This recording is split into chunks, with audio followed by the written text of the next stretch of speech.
33 species in genus Symphytum, Comfrey. Comfrey, a deep dive with Ferville. I've always been fascinated by the natural world, especially the plants that have been used for centuries for their medicinal and practical properties.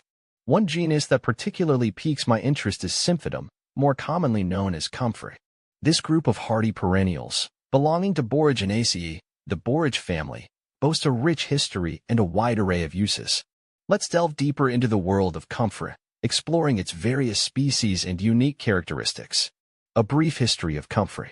Comfrey's use dates back to ancient times, with evidence suggesting its application in traditional medicine for over 2,000 years. The very name Comfrey originates from the Latin word confervere, meaning to grow together, alluding to its historical use in bone fracture treatment. This association stems from the plant's high allantoin content, a compound known to promote cell growth and regeneration. What do comfrey plants look like? I came across a whole patch of comfrey plants last summer while hiking by a stream. They were hard to miss. They stood out from the wildflowers with their big, fuzzy leaves. They felt surprisingly rough when I brushed against them, kind of like sandpaper. The leaves themselves were long and pointy, with crinkled edges. They grew in a bushy clump, and above them drooped these clusters of little purple bell-shaped flowers. It looked a bit messy, but the bees seemed to love them. Where to buy comfrey plants? Online retailers like Amazon offer comfrey plants, but I'm not sure that's the best route. You never quite know what you're getting with mail-order plants. Last year, I had much better luck finding healthy comfrey at a local nursery. The staff were really knowledgeable and helped me pick out a strong plant. Plus, it was fun to browse all the other interesting options they had. If you have a local nursery or garden center nearby, I definitely recommend checking them out first. How to make comfrey salve. I actually just whipped up a batch of comfrey salve last month. It's easier than I thought it would be. There are two ways to go about it: infusing the oil with fresh leaves or using dried ones. This time, I went with the fresh leaves. I packed a jar with chopped comfrey leaves from my garden, then covered them completely with olive oil. I left it on a sunny windowsill for a few weeks, shaking it every day. The oil turned a beautiful golden color. Then, I strained out the leaves and simmered the oil gently with some beeswax pastilles until it melted. Once it cooled, I poured the salve into tins. It's a simple process, but it feels so rewarding to use a salve I made myself from scratch. Where does comfrey grow? In my experience, comfrey seems to be a bit of a wanderer. I've seen it pop up in a surprising number of places. The first time, I noticed it was growing wild by a stream, like I mentioned before. The moist soil and partial shade seemed perfect for it. But I've also seen it growing happily in full sun in a friend's garden bed. It seems pretty adaptable as long as it has good soil and some moisture. Apparently, it can even handle some neglect once it's established. Is comfrey invasive? Yes, comfrey can be quite invasive in certain areas. While it can be a great addition to your garden, its eagerness to spread can become a problem. Here's why. Spreads easily, comfrey reproduces readily from its roots. Even a tiny fragment left behind from digging can sprout into a whole new plant. This makes it hard to control where it grows. Shades out competitors. Comfrey's large leaves can block sunlight from reaching other plants, hindering their growth and potentially crowding them out. Tough to eradicate, its extensive root system makes it very difficult to remove completely once established. Trying to dig it up can just break the roots into even more pieces, creating more plants. If you're thinking about planting comfrey, it's wise to check with your local authorities first. They may have restrictions on planting it in certain areas due to its invasive potential. Here are some alternatives to consider if comfrey is on your list, but you're worried about it spreading. Comfrey varieties that are sterile. These won't produce seeds and are much less likely to take over your garden. Lungwort. This shade-loving perennial has similar fuzzy leaves and purple flowers to comfrey, but it's not invasive. Borage. Another borage family member. Borage is a self-seeding annual with beautiful blue flowers that are attractive to bees. Is comfrey safe for dogs? While comfrey has some potential benefits for wound healing, I wouldn't recommend using it on my dog. I know it can be tempting to try natural remedies, but I've read that comfrey contains pyrrolizidine alkaloids, which can be toxic to the liver in large amounts. Even a small amount could be risky, especially if my dog ingested it accidentally. On the other hand, my vet recommended a great aloe vera spray for minor skin irritations. It's safe and seems to soothe his itchy spots quickly. If you're looking for a natural way to help your furry friend, I'd definitely talk to your vet about some safer options. How to harvest comfrey. Harvesting my comfrey has become a regular summer ritual. Here's what I've learned. Timing is key. I aim for my first harvest when the plant reaches about 2 feet tall, usually sometime in early summer. You can get a second harvest later in the season, around September, but make sure to leave some foliage for the plant to rebuild its strength. Sharp tools are your friend. I use sharp hand shears or secateur to cut the stems cleanly. A dull blade can damage the plant, so make sure yours are nice and sharp. A low cut, but not too low. I cut the stems at about 2 inches above the soil level. This encourages new growth to come in quickly. Be careful not to cut any lower or you might damage the crown of the plant. Respect the plant. I avoid taking more than half the plant's foliage at any one time. This ensures the plant stays healthy and can keep producing leaves throughout the season. Young leaves are best. For fresh use, I target the younger, more tender leaves. They're less hairy and have a milder flavor. How to make comfrey oil. There are 2 main ways I've made comfrey oil, depending on whether you have fresh or dried comfrey on hand. Both are pretty straightforward. Using fresh comfrey leaves. Gather and prepare. Head out to your comfrey patch and snip off some fresh leaves. Wash them gently and pat them dry. Chopping or crushing the leaves a bit can help them release their beneficial properties into the oil more readily. Fill a jar. Pack a clean jar, around 2/3 full, with the prepared comfrey leaves.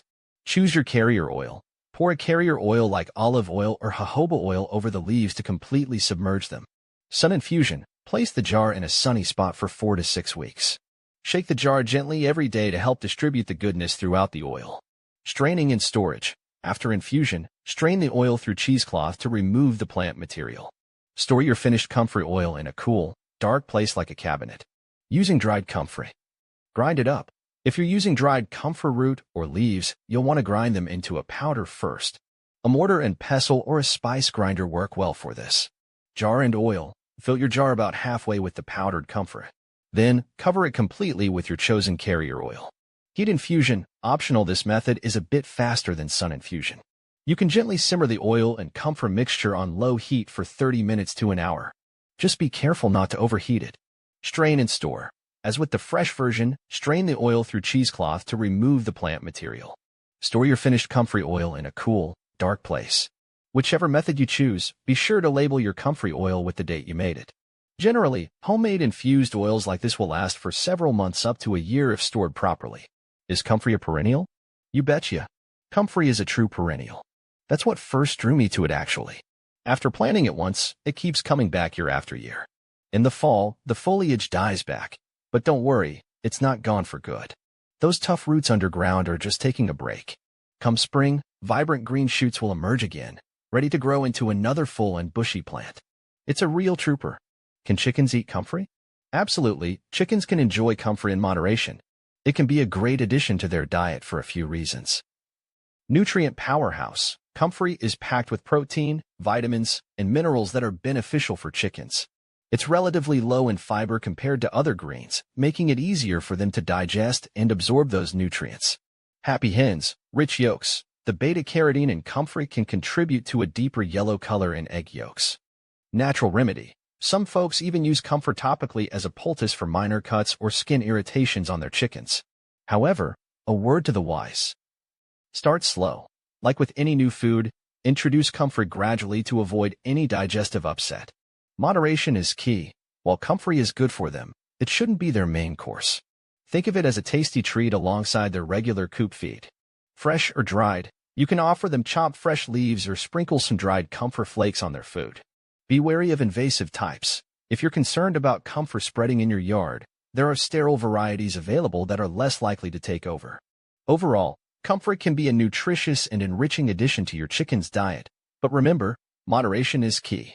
How long does comfrey take to grow from seed? Comfrey germination can take some patience, depending on the conditions. Here's what I've experienced.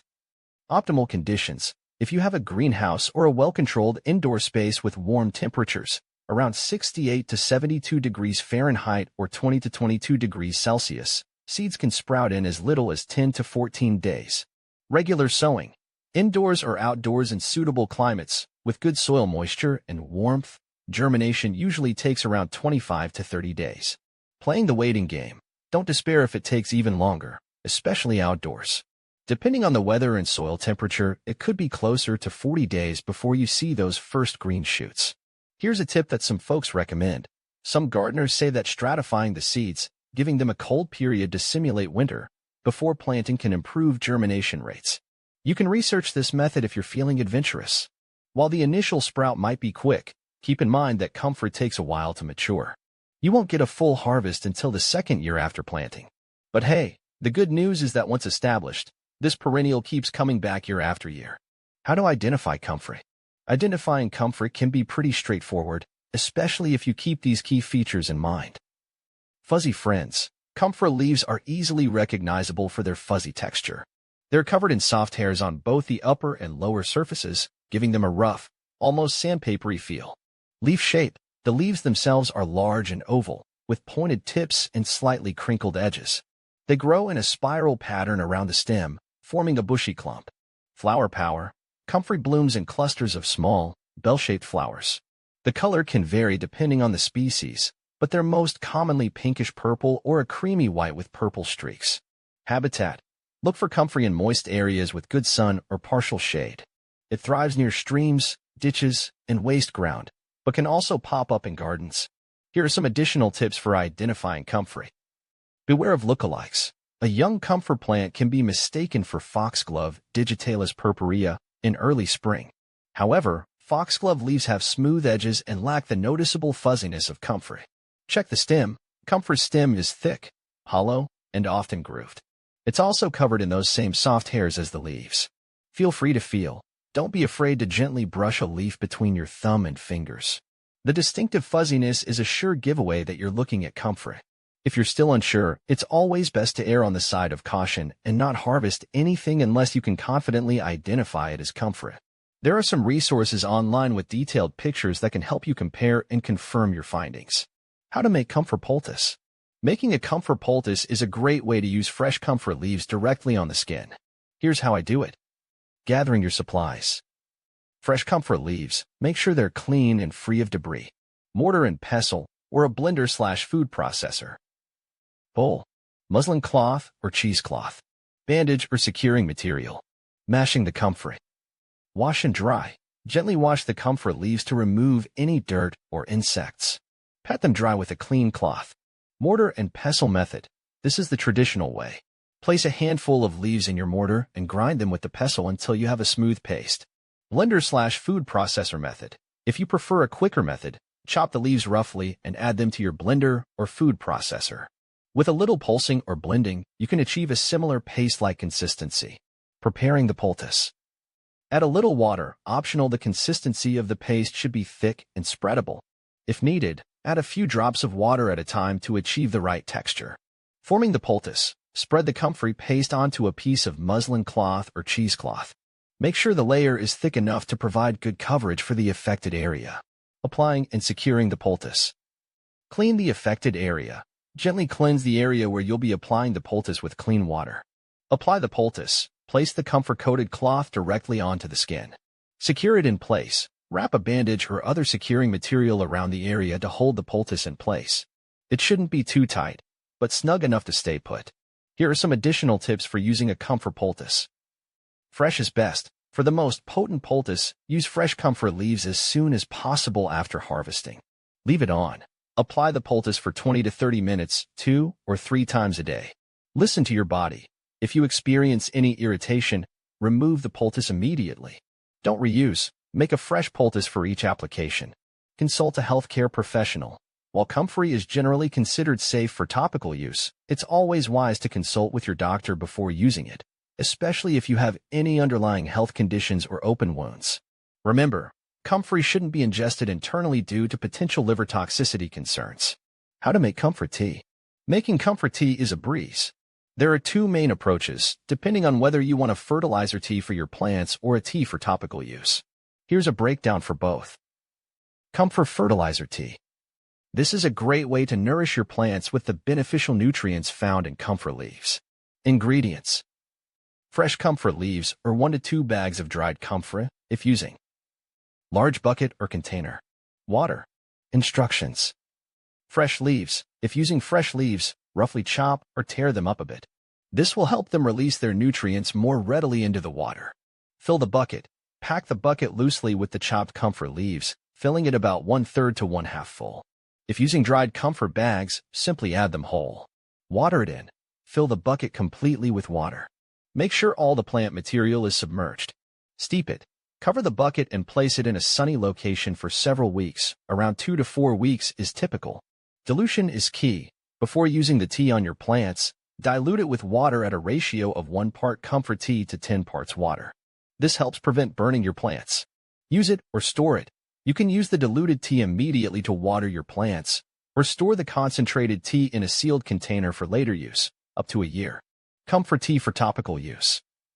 Important disclaimer. While some people use Comfrey tea topically for minor skin irritations, it's important to note that ingesting Comfrey can be toxic to the liver. Consult with a healthcare professional before using Comfrey tea topically, especially for open wounds or if you have any underlying health conditions. Ingredients. Fresh Comfrey leaves or 1 to 2 teaspoons of dried Comfrey. Hot water. Strainer. Washcloth optional. Instructions. Fresh or dried. If using fresh leaves, wash them gently and pat them dry. If using dried Comfrey, measure out the desired amount. Steeping. Place the Comfrey leaves, fresh or dried, in a mug or heat-resistant container. Pour hot water over them and let it steep for 10 to 15 minutes. Strain it. Strain the tea through a strainer to remove the plant material. Cooling down. Allow the tea to cool completely before using it topically. Soaking or compressing. You can use a clean washcloth soaked in the cooled tea to apply it to the affected area. Alternatively, you can pour the cooled tea directly onto the area for a compress. Here are some additional tips for making Comfrey tea. Fresh is best. For the most potent tea, use fresh Comfrey leaves as soon as possible after harvesting. Don't reuse the tea. Make a fresh batch of tea for each use. Patch test. If using topically, do a patch test on a small area of your skin first to check for any irritation. Remember, while Comfrey tea has some potential benefits, it's crucial to be aware of the safety considerations before using it, especially for topical applications. Species within the Symphytum genus. The Symphytum genus comprises around 33 recognized species. Some of the most notable ones include Symphytum officinale ***. Common Comfrey. This is perhaps the most well-known species, characterized by its bell-shaped, purple or creamy yellow flowers and large, hairy leaves. It's been widely used in traditional medicine for wound healing and bone setting. Symphytum asperum ***. Prickly Comfrey, distinguished by its prickly stems and blue or purple flowers. This species is often used as a fodder crop due to its high protein content. Symphytum tuberosum ***. Tuberous Comfrey. This species is unique for its tuberous roots and creamy yellow flowers. It's less common than other species and tends to prefer woodland habitats. Symphytum grandiflorum ***. This species is a popular ornamental plant, favored for its attractive, bell-shaped flowers that range in color from white to blue and purple. Symphytum caucasicum ***. Caucasian Comfrey, originating from the Caucasus region. This species is known for its vigorous growth and blue flowers. It's often used in gardens as a ground cover. See full list at monsteraholic.com. Comfrey's traditional uses and modern applications. Historically, Comfrey was a staple in traditional medicine, employed for a variety of ailments. Poultices and ointments made from Comfrey roots and leaves were applied to wounds, burns, and fractures to accelerate healing. It was also ingested to treat internal issues like ulcers and respiratory problems. While modern medicine has largely replaced traditional remedies, Comfrey still holds relevance today. Its high allantoin content makes it a valuable ingredient in skincare products, promoting skin cell regeneration and soothing irritation. In organic gardening, Comfrey is prized as a fertilizer and compost activator due to its rich nutrient content. Cautions and considerations. Despite its beneficial properties, it's important to note that Comfrey contains pyrrolizidine alkaloids, which can be toxic to the liver if ingested in large quantities or over prolonged periods. Therefore, internal consumption of Comfrey is generally discouraged. When applied topically, it's advisable to perform a patch test first to rule out any allergic reactions. My personal connection with Comfrey. My interest in Comfrey stems from a deep appreciation for natural remedies and sustainable practices. I'm intrigued by its long history of use and its potential to contribute to both human health and environmental sustainability. I believe that further research into Comfrey's properties could lead to the development of new and innovative applications in medicine, cosmetics, and agriculture. Conclusion. Comfrey, with its diverse species and multifaceted uses, stands as a testament to the power of nature. While its traditional applications have evolved, its potential remains vast. As we continue to explore the intricate world of plants, Comfrey serves as a reminder of the valuable resources that lie within our grasp, waiting to be discovered and utilized responsibly.